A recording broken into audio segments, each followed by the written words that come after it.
At sa iba pang mga balita, sa ibayong dagat, mga Briton na naninirahan sa Benghazi sa Eastern Libya, hinikayat na lumikas at bumalik na sa kanilang mga bansa. At 4 na nasawi sa magkakambal na pagsabog sa Karachi, Pakistan. Ito ang mga globalita ni Audrey Goriseta.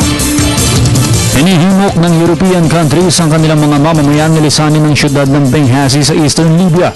Nangangamba ang Britanya na ang pananatili sa naturang lugar ay may malaking banta sa Westerners. Kasunod ito ng mga deadly attack ng mga Islamist militants sa kalapit na Algeria. Tumanggi pang maghayag ng reaksyon ng mga opisyal bagamat nagpaalala ng lumalaking banta ng mga militante sa Africa. Una nang sinabi ni Prime Minister David Cameron na ang mga kaguluhan ay posibleng maging panimula ng jihad. Ang panawagang lisanin ng mga Westerners ay nagpadismaya sa mga Libyans na makahimok ng mga banyagang negosyante.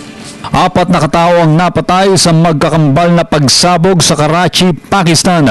Kabilang sa sinawing palad ang isang senior police official. Isinubod sa Jinnah Hospital ang sugatan.